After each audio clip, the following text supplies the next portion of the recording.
Now, the most important thing for me and my, where a lot of my interest sits is, what does it mean for us as individuals going through this journey? A lot of people have a lot of fear in them. There's a lot of a fear mindset in terms of, I'm going to be replaced. I'm not going to have a job. I spoke to university students not so long ago, and this came up quite strongly. Like, we're studying at university, what is it going to be for us in the workplace when we get there? Are there even going to be jobs for us? And so this last little few minutes that I just want to close with is, for me, the most important, but it's just a reminder to everybody about what's important and why we shouldn't be afraid or that afraid of AI. Yes, there may be some upheaval as as we go through this technological revolution, but we could come out better at the end than where we are now. Now, I just want to also talk a minute about convergence. It's not just AI. We have a number of tech tools that are kind of coming to the fore at the same time. We have virtual reality, which is basically putting the computer on your head and immersing yourself in a new experience. We have robotics that are coming to the fore, which is going to bring these very smart tools into our environments. We have things like the metaverse is going to make these immersive realities feel so real. And so we're going to become connected very quickly in this world where AI agents are going to become part of our lives.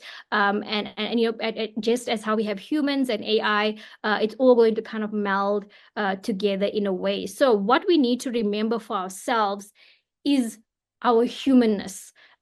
Ultimately, that is what's going to make us stand out in all of this. Now, for some reason, we've created this world that we live in that's very robotic. We have tried to take us as humans and put us and make us function as robots. We are actually biological beings. We are actually part of nature. And if you look at anything else in nature, things happen in seasons. There are ups and downs. There's flows and ebbs. You need to listen to what's going on around you, and also we need to have a symbiotic relationship with what's going around us, with nature. However, what is the life that we live? We are on 24/7. We work 8 to 5 or 8 to 7 or whatever it is. We are always on around the clock because our emails are always pinging. We have put ourselves in these concrete buildings, secluding us from the nature around us. We travel in metal cages to get from A to B, cutting ourselves off from the air, the trees, all the stuff that was placed here that was actually meant for us to help us heal. We disconnect and we end up with stress, burnout, disease because of the life that we've created. Now, if we take a minute to remember who we are, what we were here for, I promise you, your purpose on this planet is not to sit in Teams meetings and send emails. It's bigger than that. And so once we start to say, hey, maybe AI can help us live the lives that we were always meant to live, we can start maybe creating a better future than the one that we currently stuck in. So just a reminder to show you why you're so special. On the left is a picture of a lung. On the right is a picture of tree branches.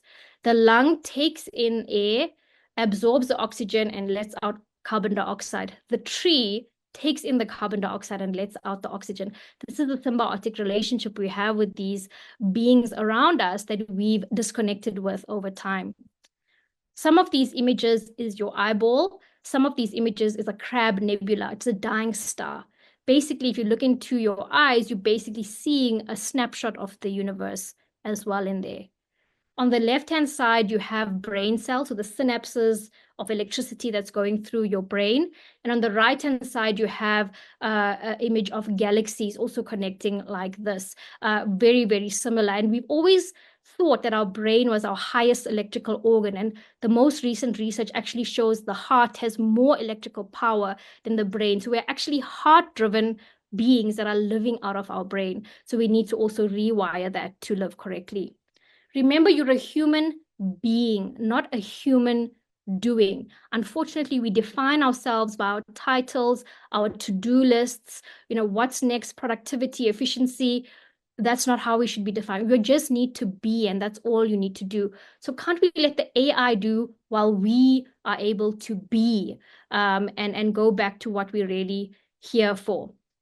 So in terms of a framework, how do we break this down? Educate yourself, stay up to date. Being here in this session today is part of that already. You are keeping yourself educated and updated to make sure you understand how you can best leverage what's going on in terms of the developments. Exploration. It's up to each and every one of us to decide and discover the most innovative ways of doing things for ourselves. You can't wait for somebody to come and tell you, here, do A, B, and C, explore, have fun, figure it out for yourself. There's infinite ways of possibilities of doing this the right way. And then the most important one is empathy. As humans, our human-to-human connection, that energy that we share when we interact with each other, that empathy we have for one another cannot be replaced by a robot or by a ChatGPT or whatever this is. So if you are focusing on your human potential and you're leveraging that, you are irreplaceable.